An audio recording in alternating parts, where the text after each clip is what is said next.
难道说你要去找那样大的青石板吗？我没有。我之所以这么跟你讲，就是要让你明白，老祖宗不是那么因循守旧、固执不变的，他是在变化的。多聪明，很有智慧，在变化中找到解决的办法，他不会那么傻的使劲儿。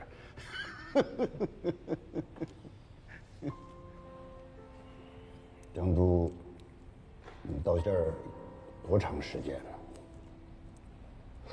？1年8个月。哦，老话说，3年学徒，5年半卒，7年成师。你看，你来到这儿的时间也不长，就已经坐上了长帘了，而且还上了电视。你比我强多了，你有出息。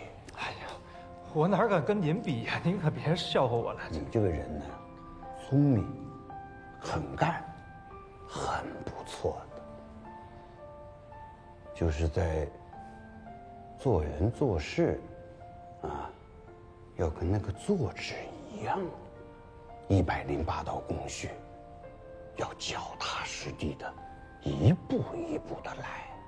您不觉得现在宣家我是最脚踏实地的一个吗？从我来宣家起一直到今天，所有的苦活累活我全都冲在最前面，我没有偷过1天的懒啊。不要急。我没急，师傅。是，他们是不喜欢我，因为我们的理念不一样，这个我可以理解。可是我做了多少，师傅您是看在眼里的。我做这些都是想要光耀宣家的门楣啊。我知道，你所有付出的辛苦啊，我都清清楚楚。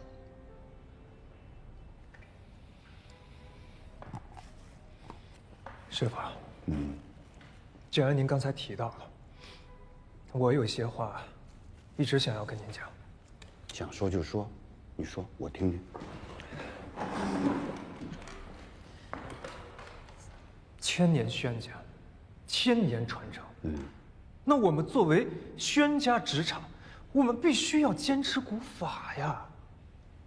说下去。返璞归真，这个是很多现代人所追求的。还原古法，坚持古法，它不光是能造出好的纸，这也是一个巨大的卖点啊。我们越是困难的时候，越是要坚持自己，这其实就是坚持宣家的品牌。我坚持传承，但我更坚持创新。宣家祖祖辈辈就是在不断修正、不断进步中传承下来的。我为什么要跟你讲，要脚踏实地？你想造好一张好纸，这没错，这是对的。但是你在造纸的时候，你又去想那个营销啊，还有怎么卖啊，还有那些荣誉，得想多了，那纸就造不好。我造纸的时候，我没想这么多呀。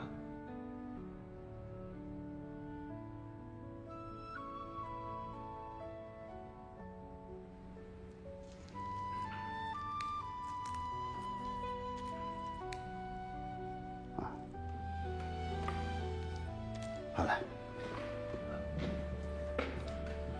早点回去休息吧，啊。哎。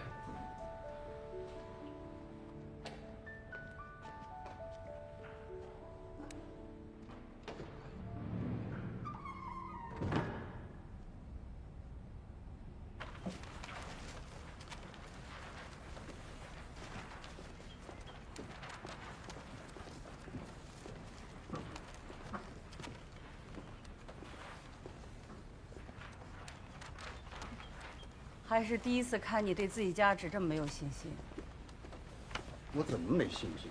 没信心我还能去北京啊？票买好了？小林帮着买的。我到车站刷身份证就行了。你说说，现在这个社会发展真快，咱们连个火车票都不会买了。亏了有这么一个林姑娘，把家里的事儿办得妥妥当当的。我们自己家有人是会买的，可是8天都见不着人影，还不如一个外人。那你就把林姑娘当成自己家人，别当外人。我有这个命吗？哎呦，行了，你别在这儿忙活了，你赶紧去收拾收拾东西，准备准备，还要去北京呢。这儿有我呢，快去吧，快去吧。过细一点啊。哦。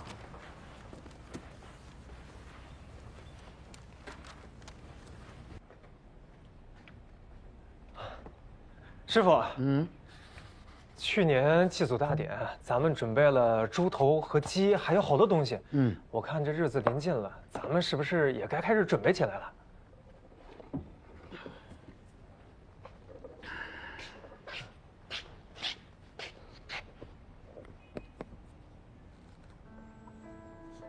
现在上上下下都在全力以赴的为进松河斋而准备着。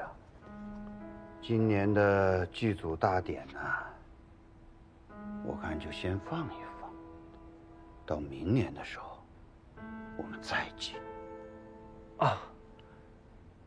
迟也好，毕竟今年也太匆忙了点。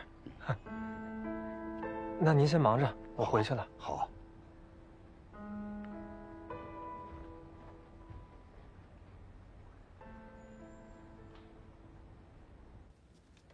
您要是不一起喝一点的话，我给你泡个茶去。哎，别泡了，我这喝一晚上水了。你要没什么事我就回去了，我还有材料没写。也，你再坐一下，就一下。来，哎呦，行，我自己来吧。请坐。那你说，你说说看，到底是我想要做的古法制好，还是现在宣家做的传统手工制好？不是张度，我这也不懂啊。你这么聪明，你一定懂。我哪儿懂啊？我一点都不懂，我什么都不懂，蠢的很。不光聪明，你还智慧。这话让你说的，那我回家照照镜子得了。我一直就是想要恢复宣家的千年荣光。宣家千年以来做的就是古法制，我继承千年传统，我有错吗？说实话，我挺敬佩你的。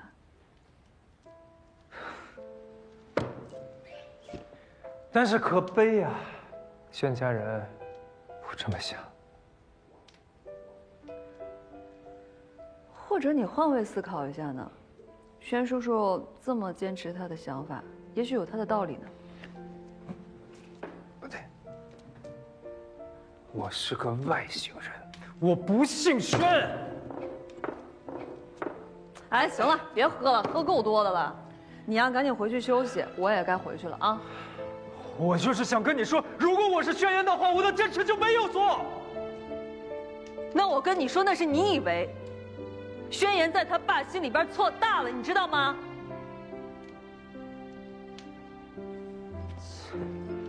你等一下，你等一下。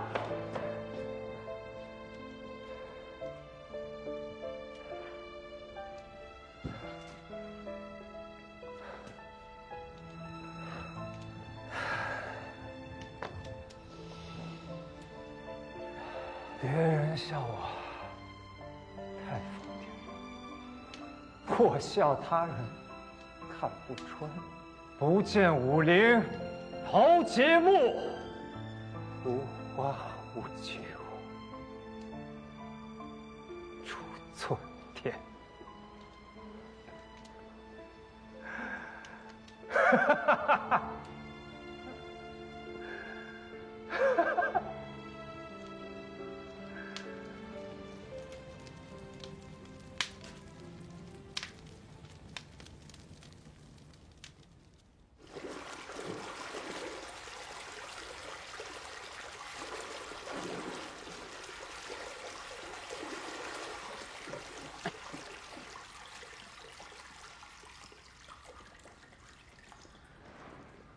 别看了，看也不让你捞，你都绝版了。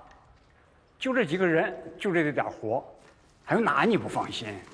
我不是这意思，我的意思是说，我马上去北京，这家里啊，不能出任何闪失。小满，哎，师傅，你张度怎么没给你再写老纸呢？他今天没来，我给他打电话，他说身体不太舒服，请1天假。啊，不是身体不舒服吧？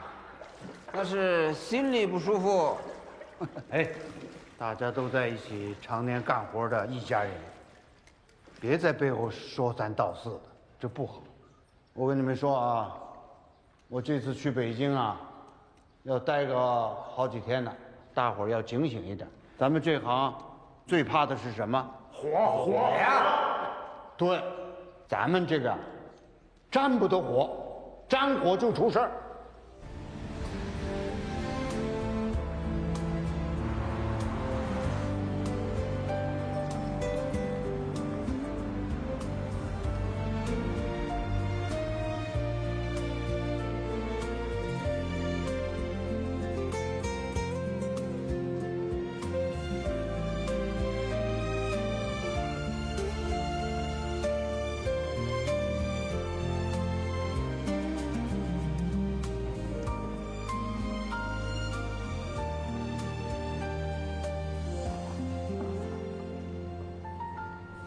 质量特别好，特别润啊！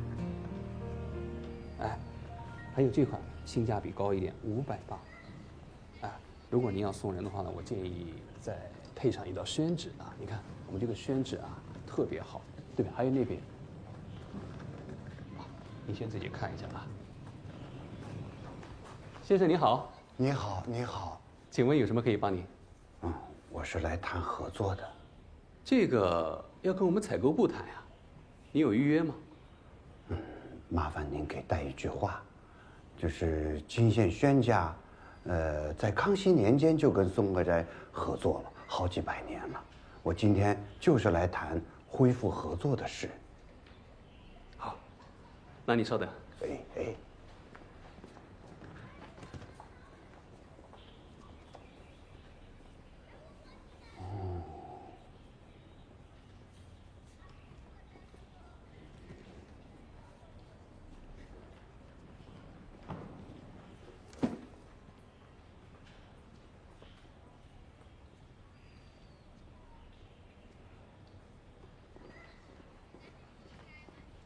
老人家，您是从京县来？是啊，您请坐。哦，倒茶。哎呀，我比较忙哦，有什么事情咱们抓紧时间说。好，我是宣城金县的，我叫宣永年。也是宣家宣纸的35代传人，还是中国宣纸的非遗传承人啊。请您来看看。哎，您先喝口水啊，谢谢你，不用。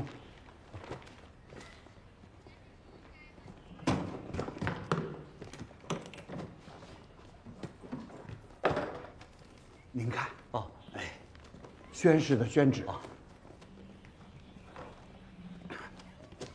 不用拿了，不用拿了。这些呢，就是给松鹤斋的纸啊。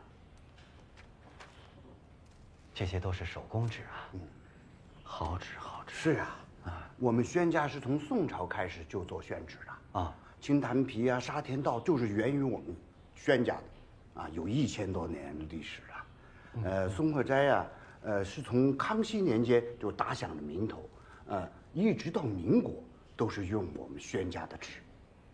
听说过。宣总，您叫我小徐就行。宣纸采购这块儿我负责。哦，是这样，宣总，我们呢有合作的厂家，而且呢是非常固定的，好多年了。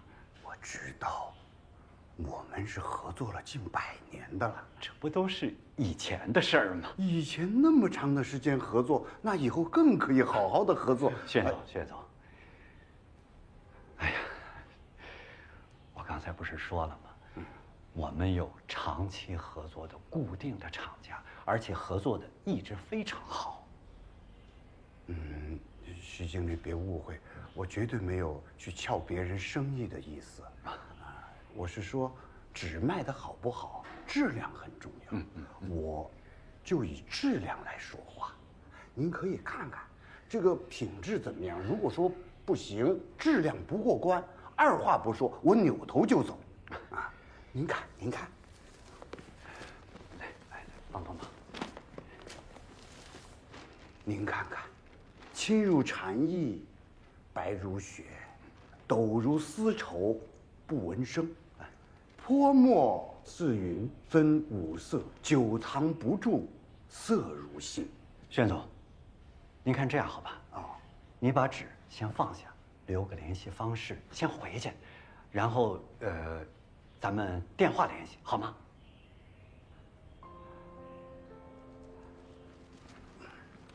是这样，徐总啊，我知道您忙，不过呢，我可以等，我就在北京等。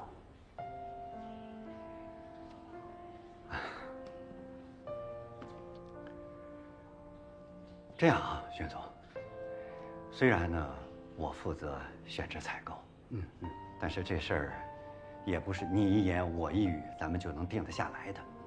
松鹤斋有松鹤斋的规矩，至少您容我几天，我请专家来试试纸，总可以吧？这个我懂，它是规矩。没有规矩它就不成方圆。那就先这样，你把电话留下来，咱们以后联系。好，谢谢。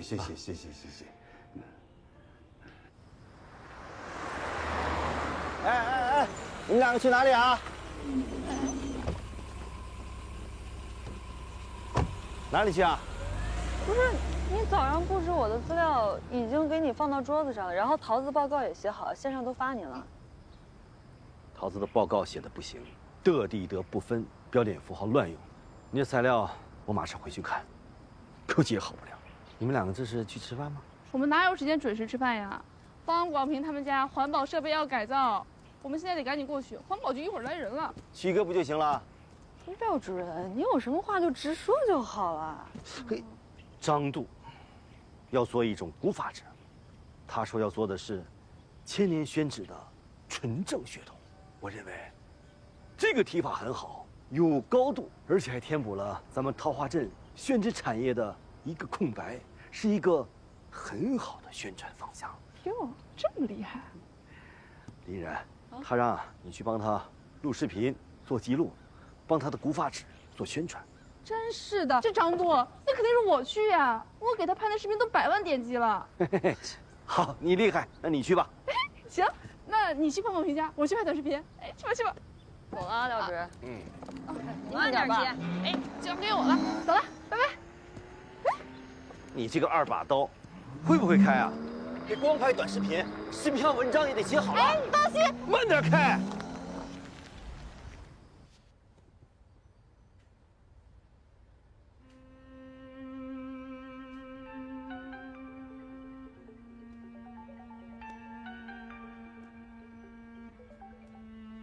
喂，永年，事情谈得怎么样啊？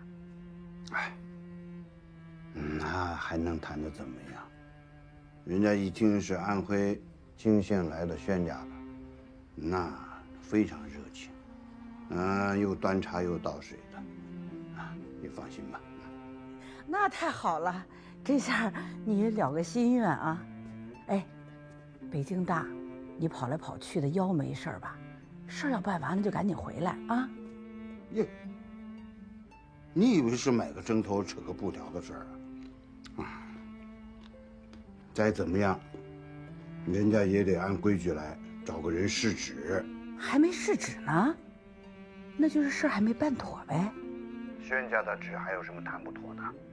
他找个人试纸，走过程，走完了这个过程，我就回来了，也就最多耽误3、5天时间了。哎呀，行，我没有催你的意思，都到了北京了，那该把事儿办顺利了就办顺利了再回来啊。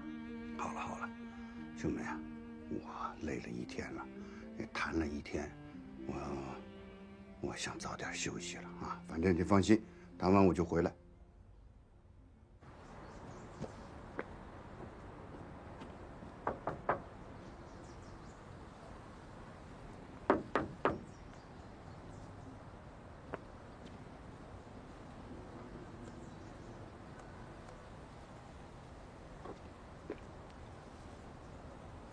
什么情况啊？玩消失吗？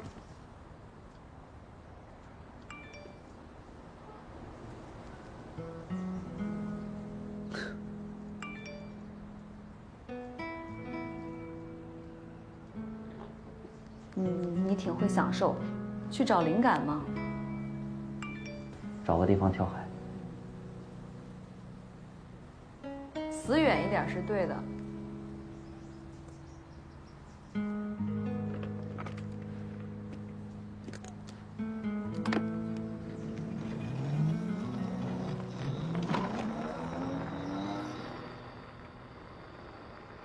来，走，慢点。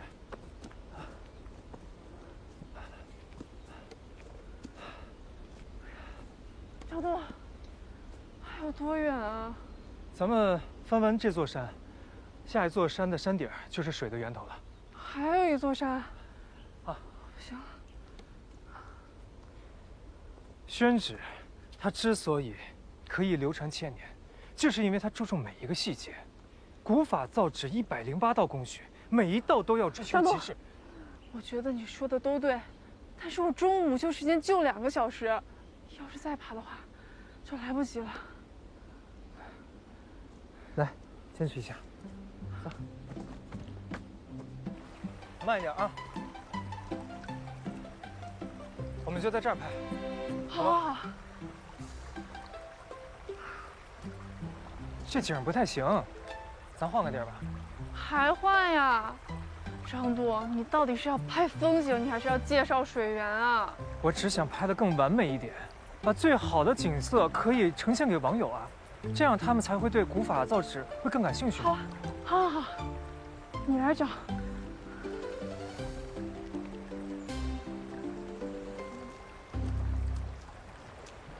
回家先别急着用，找一阴凉通风地儿，什么都不用管，就放着，让它退火，有个1到3年，比现在还柔还软，吸墨性又好。到时候您就用吧，自然晕散，墨分5色，那叫一地道。得了，就按照你说的办。没问题，您听我的，包满意的。啊，好的，谢谢。您慢走啊。您真棒，您说的太好了，您真是太懂行了。您高抬，怎么着？要买纸？哦，来看看。您随便看，有什么需要您就招呼我就行。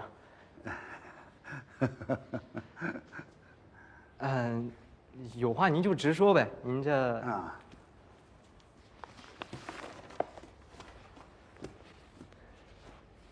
您看看。宣誓纸业，不讲名头，只聊品质。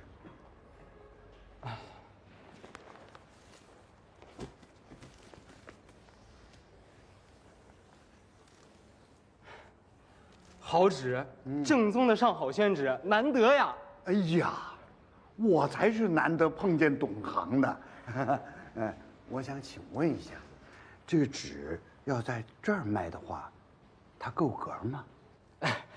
这可由不得我，主要我说了也不算呐。您就实事求是说，它跟别的纸比起来，它怎么样？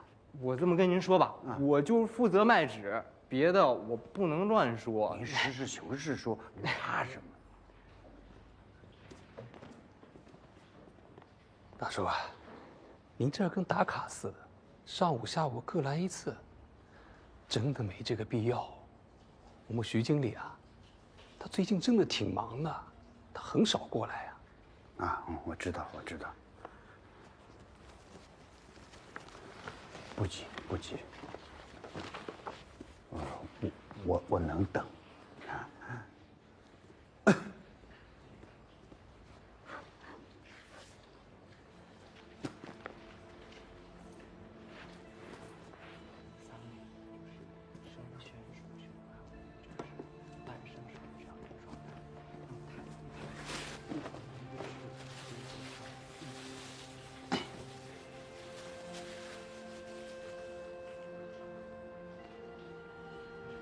4天了，上午来一趟，下午来一趟，就是不走啊。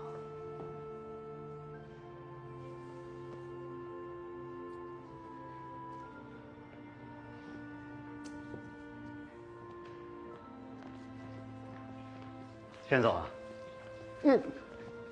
你好吃。您到我办公室去吃好吗？不用，我这在吃什么？我给你倒点热水。是。来，您坐。谢谢。坐。哎呀，这都4天了，您没回去，每天都到这儿来。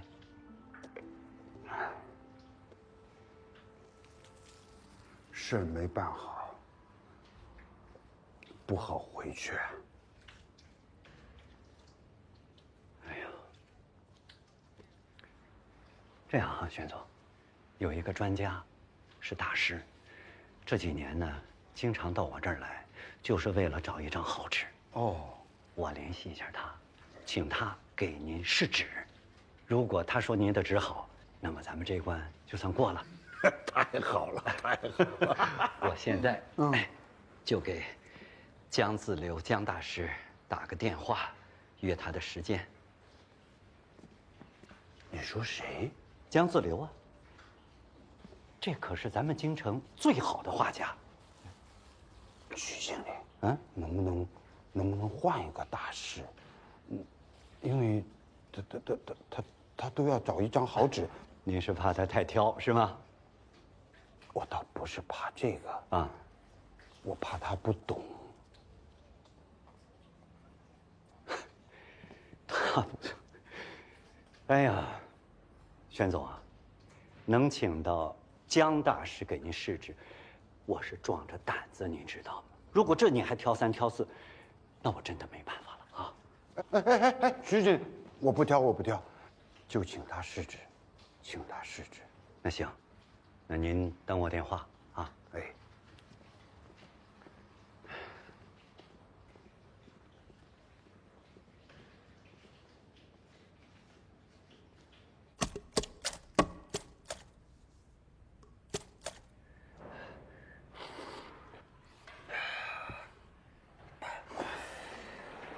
我跟你讲啊，纯正的古法纸啊，未必就好。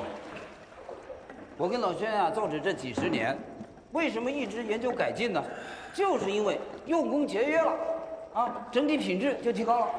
古法纸传承1000年，自然有它的道理，看各自追求什么吧。好，哎，你看啊，这是你做的纸浆，杂质多，看见没有？我们洗料啊，接上下水循环洗，比你这种传统的方式啊，带料上就干净，白度高。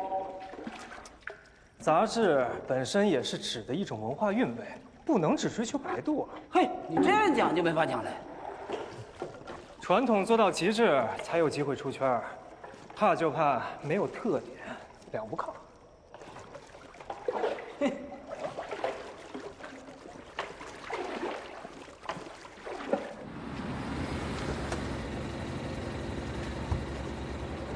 江老，欢迎江老，欢迎江老，欢迎江老大驾光临。我等你这电话等的可是够苦。哎呀，没有好纸哪敢惊动您呐？最好别让我失望。绝对是上好的宣纸，在我们这儿都顶到头了。好，那就试试。麻烦你。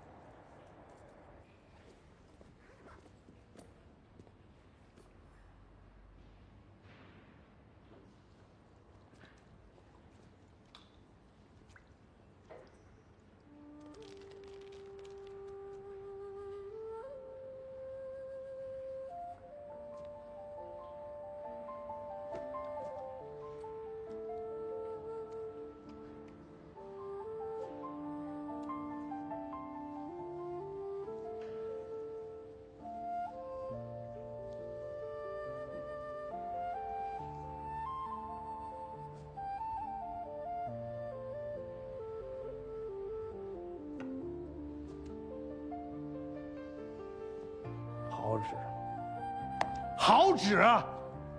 泾县宣家的新纸，但是好过10年前。姜老，您真是神了！我还特意把这标签给藏起来，您这一滴一抹就全明白了。高啊，实在是高啊！来收吧收吧，来。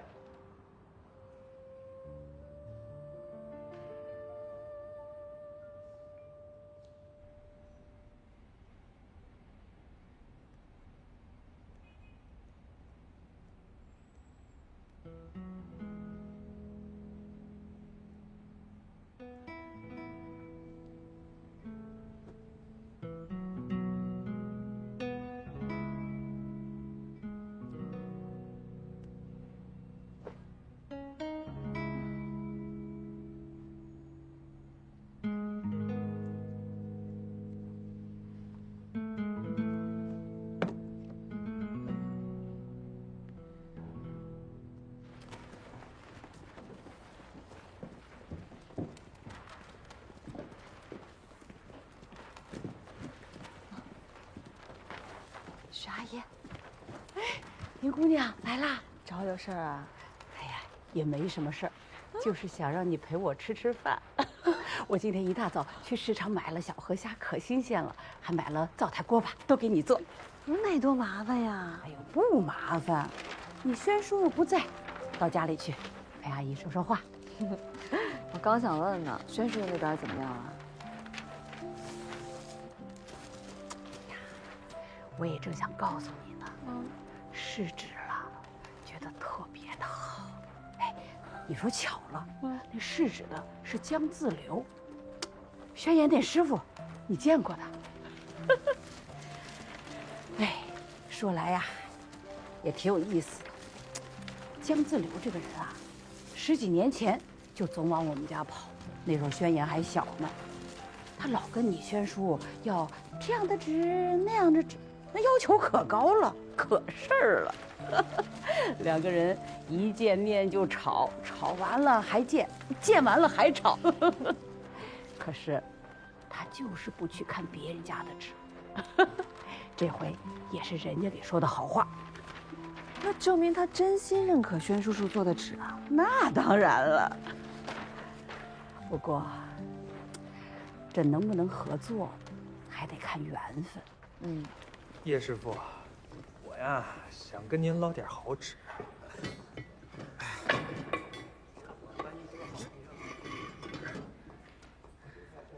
这都跟松鹤斋合作了，还不算好纸啊？还不够。我说的呀是古法纸，纯古法，所有的工序跟古人一模一样，捞出来的纸那也是一模一样的，说不定还能更好呢。跟古人一模一样，累不死你。你这一点呀，跟老轩一模一样，没苦硬吃，我可不吃啊。夏虫不可语冰。上考古，挖坟去，这是纸厂。小鱼啊，你这张大师好心教你，你就好好学了。就是，我师傅没死呢，我用不着他教我。你少讲2句吧，人家现在是传人2掌柜，师傅不在，就他说了算。哼，我吃葱吃姜，我还就不说算。哎，动不动就古法，古人怎么做纸，他看见了。我跟你说，让他下去问清楚，再上来跟我讲，好吧？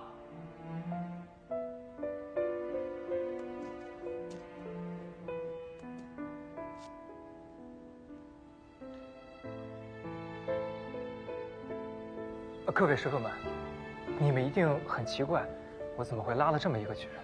我没别的意思啊，就是明天休息，我想请大家一起吃个饭，一起探讨探讨。毕竟我还有很多地方需要向大家好好学习，还请大家务必光临，不吝赐教。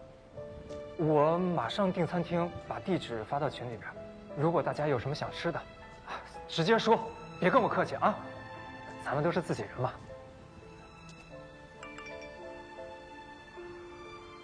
张杜哥，我明天有事。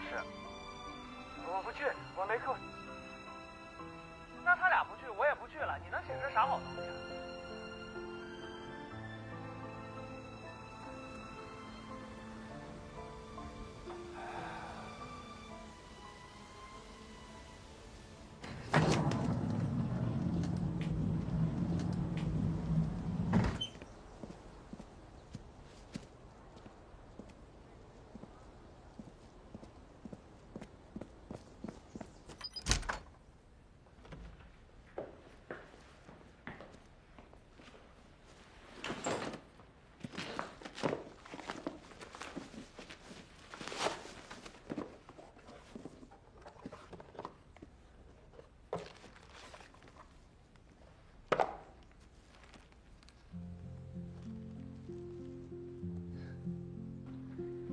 宣言做的，啊，你知道卖多少钱吗？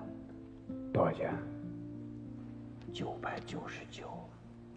如果用上了乾隆梅花玉碗间，你别看它小，它物有所值啊。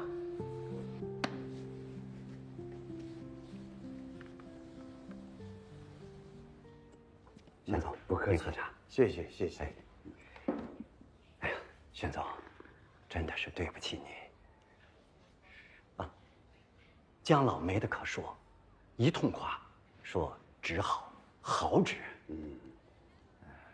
可我跟老总一汇报，老总就问了我一个问题：您送来试的纸是好纸，可怎么能保证以后您发的货都是好的呢？徐经理，这个您放10000个心，我们您坐。是这样，我们这些年在这方面吃了不少亏，每次来的人都跟你一样，看着忠厚老实，拿的纸也都非常好。可是等合同一签，定金一拿，扭头就不是这么回事了。徐经理，我们宣家跟宗克斋的合作，那是讲究的是一个信，那都是100年前的事儿了，亏是我们这几年才吃的。宣总，我们是一朝被蛇咬，10年怕井绳。我们为什么愿意跟大厂合作？问题就在这儿，我们是不想砸了松鹤斋这块牌子。宣总，这件事儿，我真的是尽力了，您都看到了。再多说，你就是为难我了。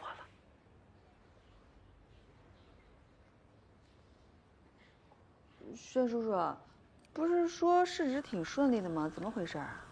试纸呢倒是顺利的，但是呢，人家就是不想跟我们合作。这个原因就是人家嫌我们厂太小，将来产品的质量啊，他怕难以保证。我明白了，问题出现在松鹤斋对咱们不信任。那我觉得能不能请他们来咱们这儿考察一下呢？看看咱们是怎么造纸的，顺便了解一下咱们宣氏纸厂的口碑。这个我已经想到了，但是恐怕也难，因为毕竟100年没合作了，那缺乏信任的基础了。哎，老薛，那个江自流，你不是说那个江自流在北京挺牛的吗？他说话肯定能算数啊，你去找找他嘛，行不行？江自流，他，我觉得江自流一直往您家来，不去别家，就充分证明了他是认可咱们这儿的纸的。而且他试纸的时候又说的那么好，我觉得您找他，他肯定会帮忙的。就是，他江自流的脾气比我还倔，他什么事都要他来掌握，而且当年我们2个人还掀了桌子的。掀了桌子也不怪人家，是你先不对的啊。当年宣叔叔说什么呀？他说人家狗屁不通，狗屁不懂，是不是？薛叔叔，那就冲这一句话，您就得给人家道歉。我绝对不会给他道歉。那这样，您不道歉，但是呢，您就把这个事情跟他说，您看他会怎么办，行吗？老薛，咱好不容易去趟北京，这事情成与不成也没事儿，但你跟那个江自流毕竟是几10年的交情了，咱大老远的跑到那儿去，咱就是去看看人家，是不是也应该呀？薛叔叔，您现在就去找他啊，然后我们就在这儿等您消息啊。我考虑考虑吧，啊。我挂了。哎呦，不跟他说了。那我挂了啊，薛叔叔。哎。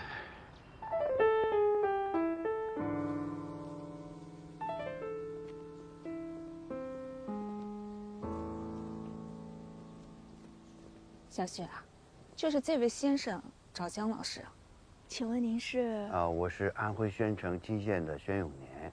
哦，您就是宣师傅。是。我爸经常提起您。你爸他在家吗？在家。哦。哦，不过抱歉啊，我爸他这会儿正在午休呢。哦，那就不打扰他，我就在这儿等等他。哎呀，不用，宣师傅啊，我带您去茶室吧，去那儿坐着等。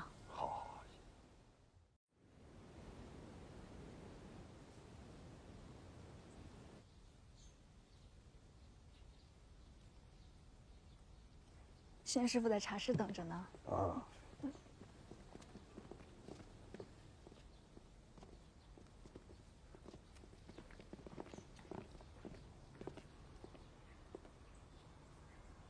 来了。哎，来了。啊。宣师傅啊，坐吧。哎，好，谢谢。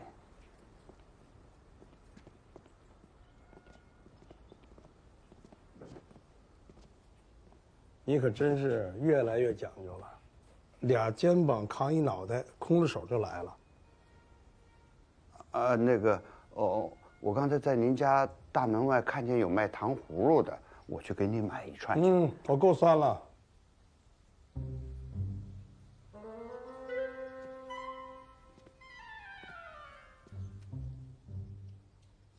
你有什么事儿吗？啊？你要是没什么事儿，我可走了。这是您的家。我遛狗去。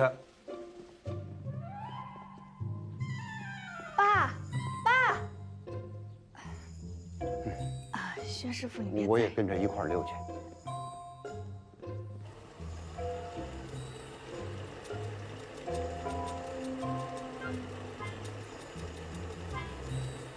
张老师，您开着车还遛狗呢？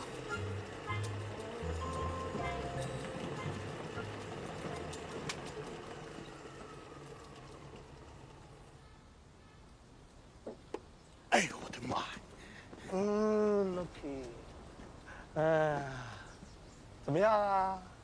啊？你说怎么样呢？你这是遛狗呢，还是遛我呢？我就是给你泄泄火。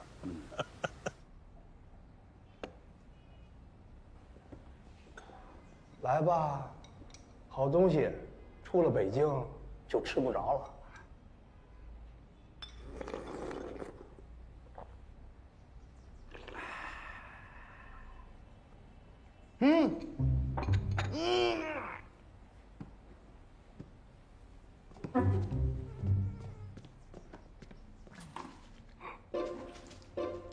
喂，这什么东西这是？啊？你是野猪，吃不了细粮吧？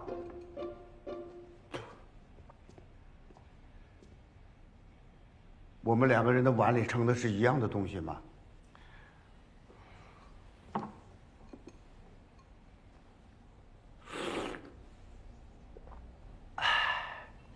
地道，碗里的东西都是一样的，可这脑子里盛的不一样。唉，什么不一样？你自己明白。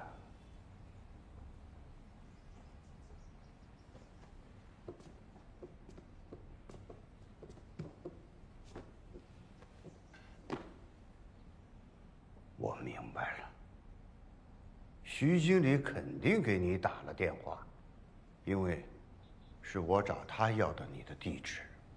就算徐经理告诉我你来了，我还得出门施礼迎你不成？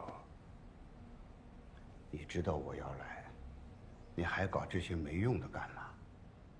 就说事儿呗。我没事儿啊。是，你是没事，我有事，我有事儿，找到你，敲到你头上来了。你说吧，你愿不愿意帮这个忙？你这是求人的态度吗？你开个条件啊，你只管说。我开条件？嗯。我缺什么呀？你口气不小啊！你能给我什么？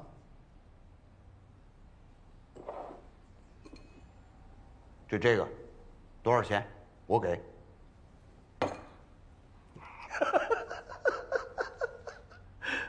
我看你倒是有3分诚意。我什么都不要你了，只想听个是非曲直。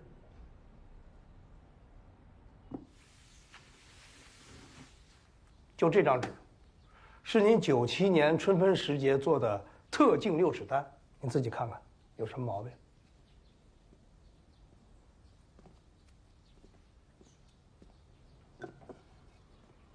什么毛病？自己看啊。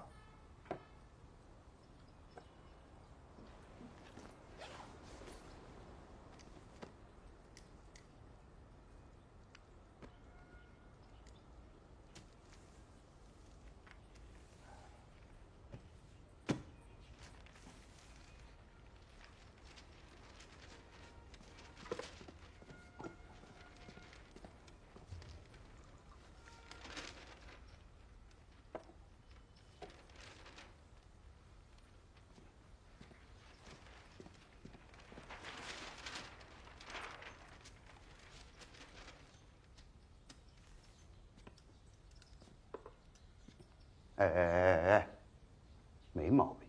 嗯，哎，细腻无瑕，云纹如雪，韧如牛筋。你还真好意思往你这脸上贴金啊？让我看这张纸，色浊无光，纹理不匀，你说对不对？你要是一点意见都听不进去，你干脆就在那山里猫着，你就别出来了。让我说，就这刀纸，你看着。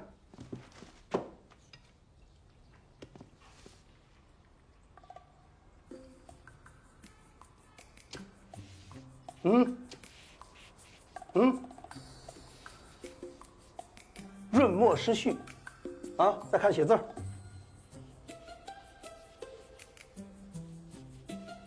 色而不畅，就像老牛犁地，你说对不对？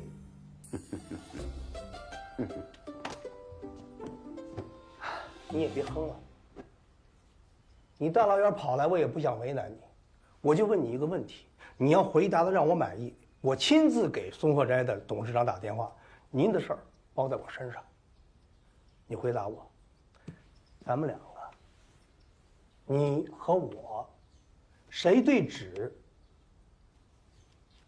狗屁不是？狗屁不懂。我就给你一个答案。论纸，你江自流狗屁不是，狗屁不动。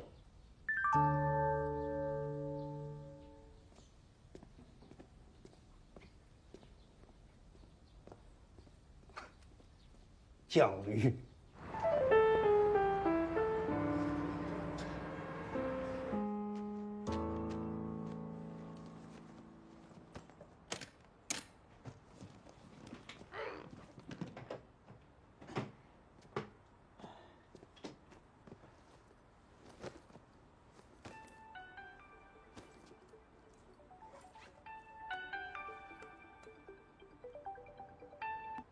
哟，徐经理，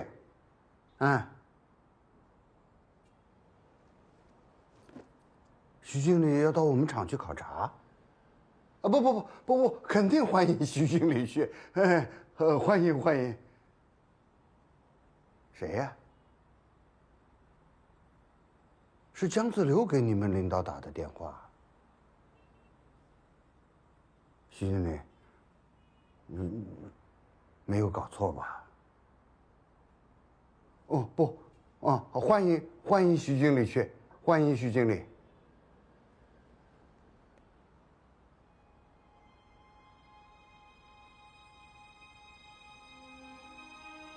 这个老家伙，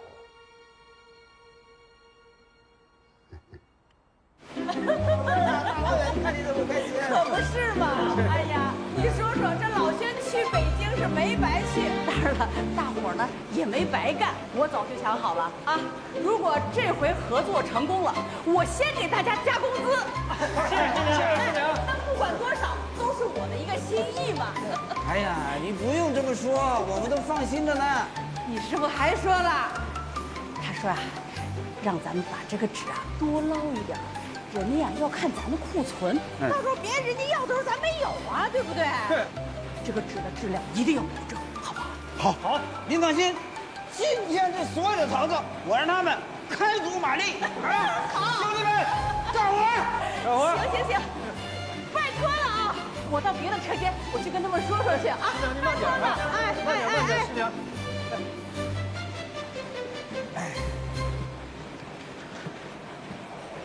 叶师傅，聊两句。聊呗，不耽误啊。还是那个事儿，我想请您帮忙捞点国法纸。你这几天不好好捞纸，要不是不见人影，要不呢就是一个人在那瞎捣鼓。就为这事儿啊，我想试试，觉得是个路子。你是吧？我真没时间。你看看现在不是忙着呢吗？宗鹤斋马上就来了。再说，老轩呢，他也没说过这事儿啊，是不是？我耽误不了您多少功夫。哎，别讲，我忙着呢。阿达，来，好，快顶上。一天公知到林间，所有的本宫细心间，站立宫阿门，叫嚣。哎，算了，哎，太高了。小鱼，啊，怎么了？你能不能帮我捞2天纸？哎，台里儿，你之前干过，简单。捞纸，啊。张总，老咳嗽说，你们俩干嘛呢？我没啥事儿，我们俩聊点私事。我没聊啊。这工作时间，聊什么私事啊？干活去。哎，马上去。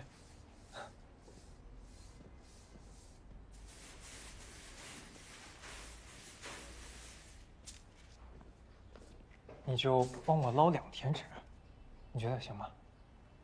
捞行，那得看怎么捞，是吧？哦，我给钱，给钱。你看够吗？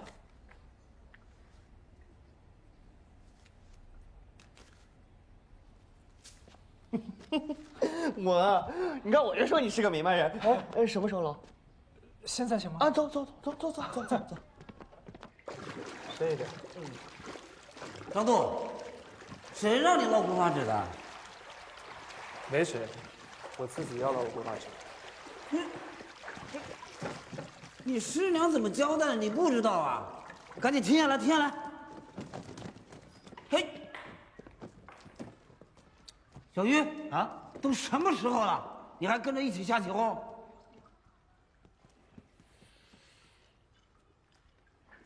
那师傅讲以后厂子归张度管，那我只有听他的了。胡说八道！老薛临走的时候交代了，让老师哥代管。那又没人跟我讲，我又没听见。那我现在就跟你讲。那你讲了又不算呗？我，哎，小鱼，咋了？行啊，等你们师傅回来，我看你们怎么交代。马杆，走。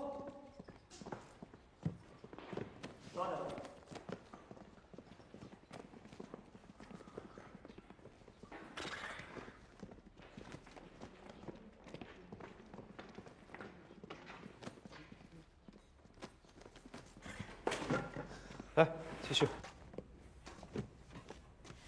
我电话里跟老轩说了，他就回了我3个字儿：随他去。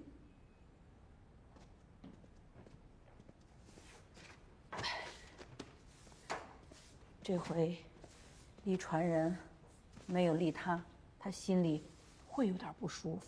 再说了，老轩也说了，欠这孩子的，那就随他去吧。多捞点，少捞点，倒没多大关系，就是不知道这小子啊，安的什么心，别捣出什么乱子来。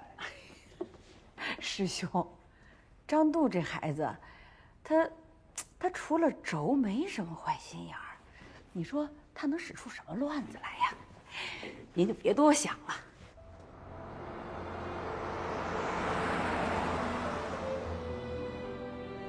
这都来考察了，估计不会再变卦了吧？放心吧，阿姨，这么大老远都愿意过来，基本上就确定了。那就好。不过轩辕师傅都来了，轩辕今天不来，我打他电话，他老是关着机，不知道忙些什么。我也联系不到他。上周给我发一信息，说他闭关了。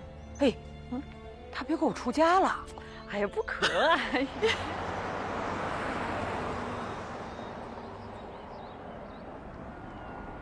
呀，阿姨，来，哎，哎呦，慢点。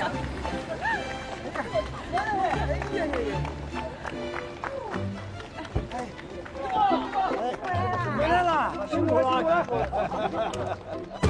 来，哎，我给大家介绍一下啊，这是北京松鹤斋的徐经理。哦，欢迎！大家好，徐经理，来，我们到厂区去看一下吧。好，看看。这边请。哎，不介绍我？江大师，哎呀，您是大名鼎鼎的江大师，谁不认识呢？江大师，欢迎。你还敢来见我啊？我们领导去线上开会了，委托我们来接待您。哦，不敢。哎呀，嫂子，哎，中午吃什么呀？芹子蒸蛋都准备好了，还有那个冒灵糊也有。就是冲着这口来的。江大师啊，我们家老轩说了，谢谢你了，给我们帮这么大的忙。他谢谢我啊，鬼才信呢。哎，真的。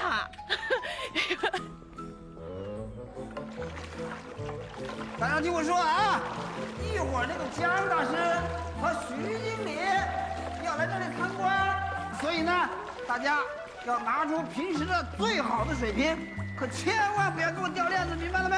好。哎，张度呢？他呀，去找江大师。别人家呢，我不好说啊，但是我们轩家做宣纸，就用3种原料啊，一个是青檀皮，第二个呢是沙田稻草，第三呢就是上等的山泉水。我从大山里面呢把山泉水呢引过来，从山里引过来啊，这距离可不近呐。 5公里。哎呦，大工程，大工程，太好了，太好了。好工配好料，我没跟你胡说吧？这就是态度。江老啊，这大老远来了，要不您先歇歇，我上去看看这个水源地。就这细节，就充分证明了轩家造纸的态度。谢谢。我得上山拍些照片，回去跟我们这个老总好好汇报一下。你得好好看看。那我就在这儿等你们的好消息。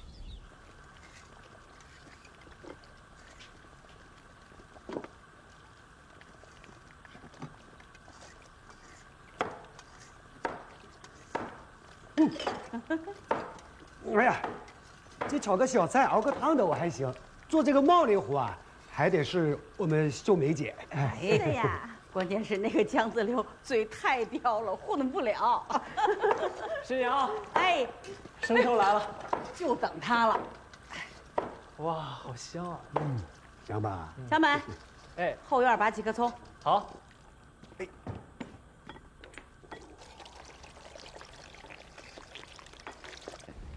徐经理，你看，就这水管，然后呢，我们是什么呢？